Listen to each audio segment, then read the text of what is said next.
Hi കൂട്ടുകാരെ, പുതിയ വീഡിയോയിലേക്ക് എല്ലാവർക്കും സ്വാഗതം.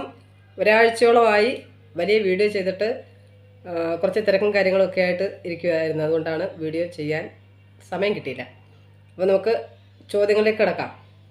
മഴയൊക്കെ ഒന്ന് മാറി നിൽക്കുകയാണ്. ഇന്നലെ ഫുള്ള് മഴയായിരുന്നു. അപ്പം കുറച്ച് ചോദ്യങ്ങളും അതിൻ്റെ ഇടയ്ക്ക് കൂടെ ഒരു ചെറിയ കുസൃതികളും ഒക്കെ ആയിട്ട് നമുക്ക് തുടങ്ങാം. ഒന്നാമത്തെ ചോദ്യം ഇതാണ്: ഏറ്റവും കൂടുതൽ സമയമേഖലകൾ കടന്നു പോകുന്ന രാജ്യമേത്? ഉത്തരം റഷ്യ. ചോദ്യം നമ്പർ 2: മായൻ കലണ്ടറിൽ ഒരു വർഷം എത്ര മാസമുണ്ട്? ആർക്കെങ്കിലും അറിയാവോ? അങ്ങനെ ഒരു കലണ്ടറിനെ കുറിച്ച് അറിയാവോ? അപ്പോൾ ആ കലണ്ടറിലുള്ള മാസങ്ങളുടെ എണ്ണം 18 ആണ്. മൂന്നാമത്തെ ചോദ്യം കേട്ടാലോ? ചോദ്യം ഇതാണ്: ഏത് യൂണിവേഴ്സിറ്റിയിലാണ് കൃത്രിമ പോളിയോ വൈറസ് സംയോജിപ്പിച്ചത്? ഉത്തരം ന്യൂയോർക്ക്. അപ്പോൾ ഒരു കാര്യം എല്ലാവരോടും ഓർമ്മിപ്പിക്കുകയാണ്. വീഡിയോ കാണുന്നതിന് മുമ്പായിട്ട് ചാനലൊന്ന് സബ്സ്ക്രൈബ് ചെയ്യുക. വീഡിയോ ഇഷ്ടമായി ലൈക്കും കമൻറ്റ് ഇടുക, ഷെയർ ചെയ്യുക, സപ്പോർട്ട് ചെയ്യണം. വീഡിയോ സ്കിപ്പ് ചെയ്യരുത്, ഫുള്ളായിട്ടും വീഡിയോ കാണുക കേട്ടോ. അപ്പോൾ നമുക്ക് നാലാമത്തെ ചോദ്യം കേട്ടാലോ? ചോദ്യം ഇതാണ്: വളരെ താഴ്ന്ന നിലയിലാക്കി കോശങ്ങൾ മരവിപ്പിച്ച് നശിപ്പിക്കുന്ന ശസ്ത്രക്രിയ ഏത്? ഉത്തരം ക്രയോ സർജറി. അപ്പോൾ അഞ്ചാമത്തെ ചോദ്യം കേട്ടോളൂ. വ്യക്തമായ കാഴ്ചയുള്ള ഏറ്റവും കുറഞ്ഞ ദൂരം എത്രയാണ്? ഉത്തരം 25 സെൻറ്റിമീറ്റർ ദൂരം കേട്ടോ. ആറാമത്തെ ചോദ്യം കേട്ടോളൂ. പൗര എവിടെയാണ്? ഉത്തരം ഉത്തർപ്രദേശ്. നമുക്ക് ഏഴാമത്തെ ചോദ്യം കേൾക്കാം. ചോദ്യം ഇതാണ്: ഏറ്റവും ഉയർന്ന ശ്രവണാങ്കമുള്ള ലോഹമേത്? ഉത്തരം ടങ്സ്റ്റൺ. ചോദ്യം നമ്പർ 8 കേൾക്കാം. ഇതിനു മുമ്പായിട്ട് പറയാണ്, ചാനൽ ആരെങ്കിലും സബ്സ്ക്രൈബ് ചെയ്യാനുണ്ടെങ്കിൽ ഒന്ന് സബ്സ്ക്രൈബ് ചെയ്തിട്ട് വീഡിയോ കാണുക കേട്ടോ. എട്ടാമത്തെ ചോദ്യം കേട്ടാലോ? ചോദ്യം ഇതാണ്: ചെറുകുടലിലെ തരംഗ ചലനത്തിന് പറയുന്ന പേരെന്ത്?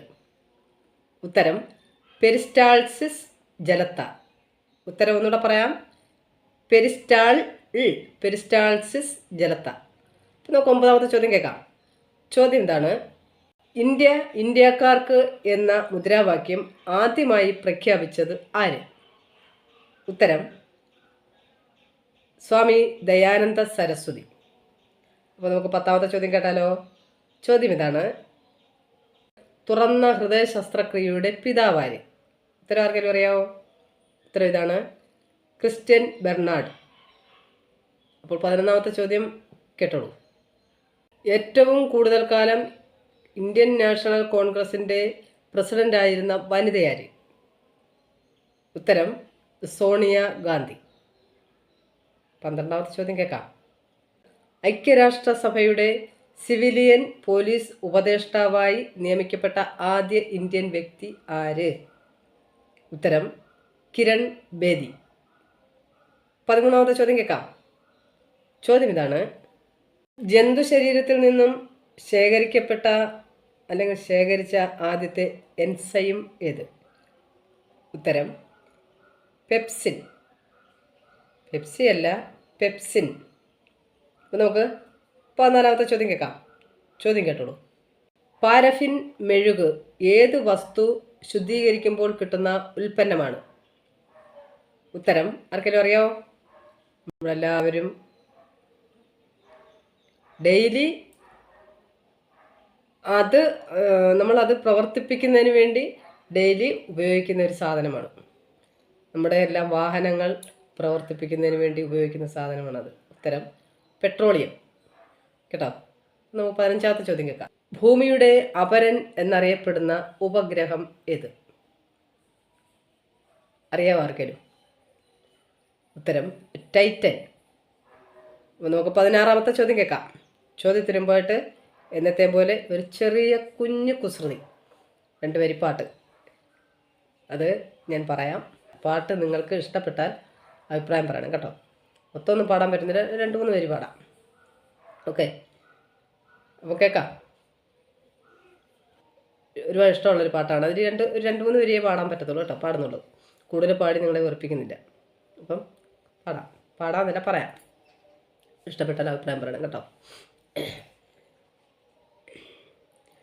കരിനീല കണ്ണഴകി കണ്ണകി കാവേരിക്കരയിലെത്തി,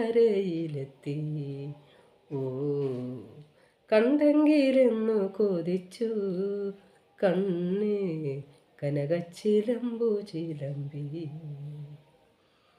രാജരഥങ്ങൾ ഊർവലം പോകും മാമധുരാപുരി നീളത്തിരഞ്ഞു ചെന്തമിഴ് കോവലനെ പാവം കരിനീല കണ്ണഴകി കണ്ണകി കാവേരിക്കരയിലെത്തി, ഓ കണ്ടെങ്കിലെന്നു കൊതിച്ചു കണ്ണേ കനകച്ചിലമ്പു ചിലമ്പി.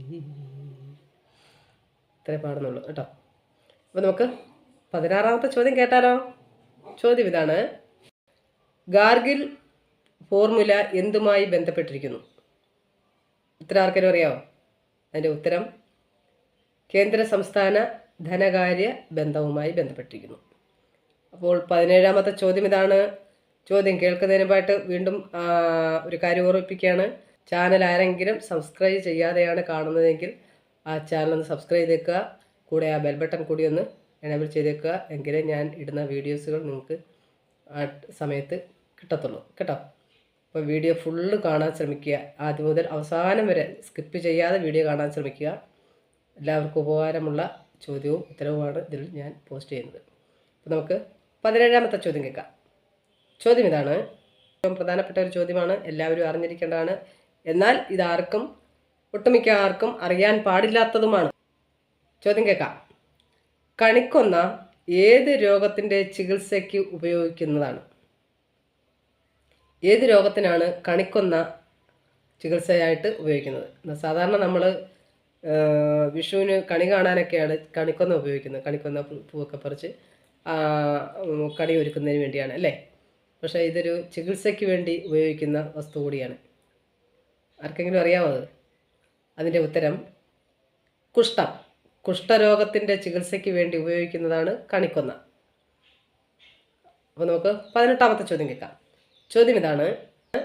ചെമ്പും നാഗവും ചേർത്തുണ്ടാക്കുന്ന ലോഹമേത്?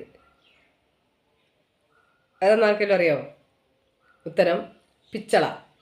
ചില സ്ഥലത്ത് പിത്തള എന്ന് പറയും, ചില സ്ഥലത്ത് പിച്ചള എന്ന് പറയും. രണ്ടും ഒന്ന് തന്നെയാണ് കേട്ടോ. അപ്പോൾ നമുക്ക് 19ാമത്തെ ചോദ്യം കേൾക്കാം. കേട്ടോളൂ.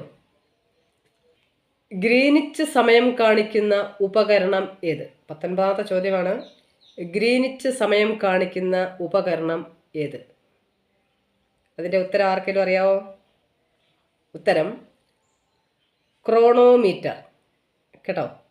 അപ്പോൾ നമുക്ക് അവസാനത്തതും 20ാമത്തതുമായ ചോദ്യം കേൾക്കാം. അതിനു മുമ്പായിട്ട് വീണ്ടും ഓർമ്മിപ്പിക്കുകയാണ്, വീഡിയോ ചാനൽ സബ്സ്ക്രൈബ് ചെയ്യാതെയാണ് ആരെങ്കിലും കാണുന്നതെങ്കിൽ ചാനൽ സബ്സ്ക്രൈബ് ചെയ്തേക്കുക. വീഡിയോ ആദ്യം മുതൽ അവസാനം വരെ കാണാൻ ശ്രമിക്കുക. സ്കിപ്പ് ചെയ്യാൻ പാടില്ല. എല്ലാവരും മാക്സിമം വീഡിയോ ഫുള്ളായിട്ട് കാണാൻ ശ്രമിക്കണം കേട്ടോ. എല്ലാവർക്കും ചുമ്മാതെ ഓരോന്ന് പറഞ്ഞു പോലെ എല്ലാവർക്കും ഉപകാരപ്രദമായിട്ടുള്ള ചോദ്യവും ഉത്തരവുമാണ്. ചിലർക്കറിയാം, ചിലർക്കറിയാൻ പാടില്ല. എന്നാലും എല്ലാവർക്കും ഉപകാരപ്രദമായിട്ടുള്ള വീഡിയോ ആണ് ഞാൻ ഈ ചാനൽ പോസ്റ്റ് ചെയ്യുന്നത്. അപ്പം നിങ്ങൾ വീഡിയോ മൊത്തം കാണാൻ ശ്രമിക്കുക കേട്ടോ. മാക്സിമം ലൈക്കും കമൻറ്റ് ഇടാൻ ശ്രമിക്കുക. മാക്സിമം എല്ലാവരോടും ഷെയർ ചെയ്യുക. വീഡിയോ കാണുന്നവർ ലൈക്ക് ഇടാതെയും കമൻറ്റ് ഇടാതെയും പോകരുത് കേട്ടോ. അപ്പോൾ നമുക്ക് അവസാനത്തതും 20ാമത്തതുമായ ചോദ്യം കേൾക്കാം. ചോദ്യം ഇതാണ്. ഹൃദയത്തെ സംരക്ഷിക്കുന്ന വിറ്റാമിൻ എന്നറിയപ്പെടുന്നത് ഏതാണ്? അറിയാമോ ആർക്കും? ഉത്തരം വിറ്റാമിൻ എ. അപ്പോൾ വീഡിയോ എല്ലാവർക്കും ഇഷ്ടപ്പെട്ടു എന്ന് വിചാരിക്കുന്നു. എല്ലാവരുടെയും വീഡിയോ കാണുന്നവർ അഭിപ്രായങ്ങൾ എഴുതാൻ മറക്കരുത്, കമൻ്റ് ഇടാൻ മറക്കരുത്, ലൈക്ക് ഇടാൻ മറക്കരുത്. വീഡിയോ ഫുള്ളായിട്ട് കാണാൻ ശ്രമിക്കുക. അപ്പോൾ അടുത്ത ചോദ്യങ്ങളുമായി അടുത്ത വീഡിയോയിൽ കാണാം. വീഡിയോ എല്ലാവർക്കും ഇഷ്ടപ്പെട്ടു എന്ന് വിചാരിക്കുന്നു. അടുത്ത വീഡിയോയുമായി അടുത്ത ദിവസം കാണാം. അപ്പോൾ എല്ലാവർക്കും ടാറ്റാ.